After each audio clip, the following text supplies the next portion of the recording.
so it is the night before Easter, and I'm going to be doing some sweet yeast dough. Now, sweet yeast dough, you could use it for many things.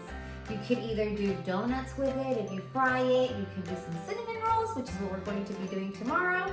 Or you can even do like a little cheese rolls as well, using that same dough, different ingredients. Okay, so let's get started. So the very first thing we're going to do is activate our yeast. So I know some of us could be a little afraid of yeast, but remember, all you need to do is activate it. 3 elements to activate it being water, warm, and then you need to feed it, which would be a little bit of sugar. So right here, I'm gonna go ahead and add my water, and my water has been warm. Okay, so it is warm. I'm gonna go ahead and just sprinkle a little bit of sugar right there. And I'm going to add the yeast, and I'm just going to sprinkle it on top. And that's it. Don't touch it, just let it be for 10 to 15 minutes. So while that's activating, I'm gonna go ahead and just get started right here. So you have, for dry ingredients, you have your flour, you have your sugar, you have, I'm gonna add a little bit of nutmeg, just a pinch, to add a little bit of like that different, it's gonna be a little bit of a different flavor. And then for your wet right here, you have your milk and your egg yolk. We're gonna add an egg yolk, which I'm going to just put it all together. And remember, I am going to be putting the ingredient, the whole recipe under the comments, so don't worry about measurements right now. And I'm going to go ahead and add some pure vanilla paste. So you can actually see the bean when you're doing this in just about 1 teaspoon. This is a lot more tacky and it's a lot more concentrated, but it gives it a really good flavor. So right there, so I'm gonna go ahead and whisk right there. And now, when we make our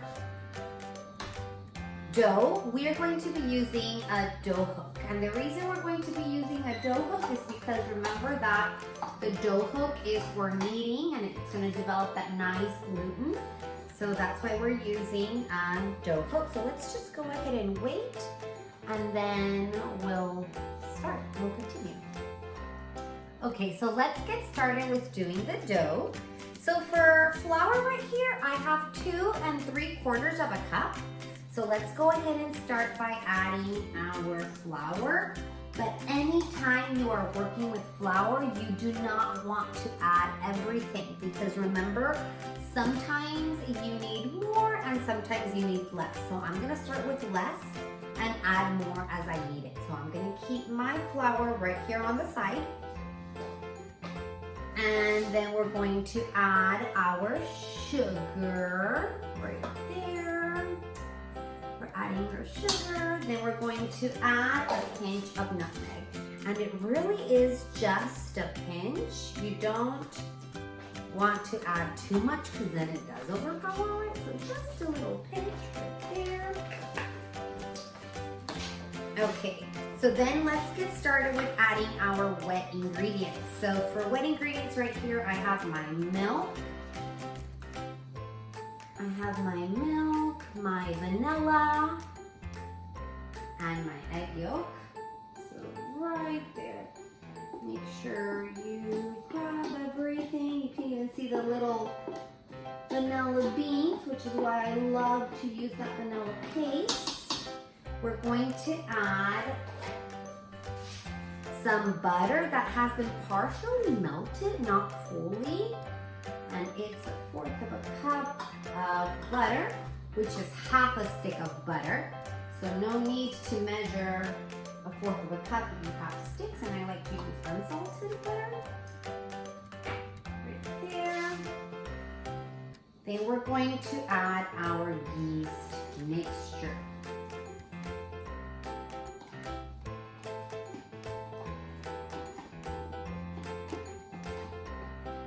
And we're gonna get ready to mix. So right here, and I like to start at a low first. So it's about about halfway mixed, which is when I like to add in my salt. Remember that salt does slow down the process of activating your yeast, so that's why I like to wait about halfway through it while it's mixing. And you're just mixing, and the more you mix, the more you develop that gluten, and the more you develop that gluten, that's what's gonna give you that nice, fluffy texture in your cinnamon roll.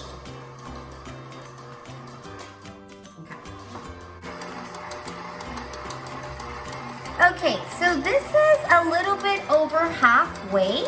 You can tell that the dough is really tacky, which is beautiful, but it's still going to need a little bit more flour. But see how beautiful it's starting to look?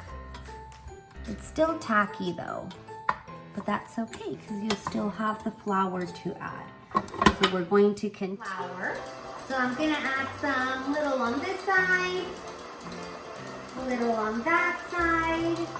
And as I add the flour, I can tell that it's already starting to pull from the sides and it's starting to form into a little ball. So this is very close to being done.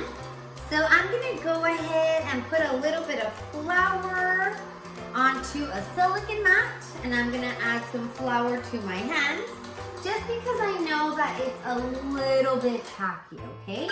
Because I'm going to finish kneading this by hand. I always like to finish kneading my doughs by hand. So right here, right there.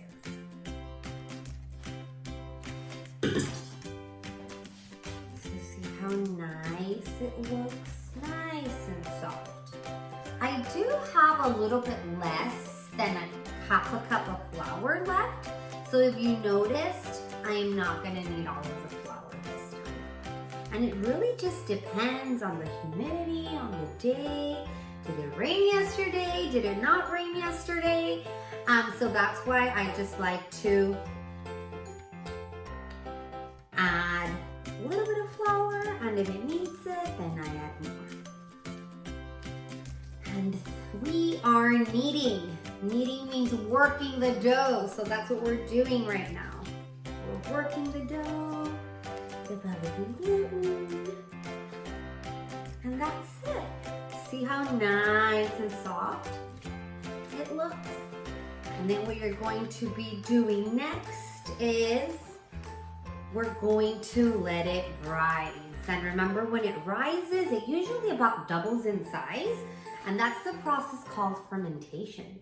So I've already added a little bit of oil into my bowl. So all I'm gonna do is put it backwards and then flip it, and that's it. We are gonna go ahead and refrigerate this overnight, saran wrap it, and it'll be ready. Your sweet yeast dough will be ready.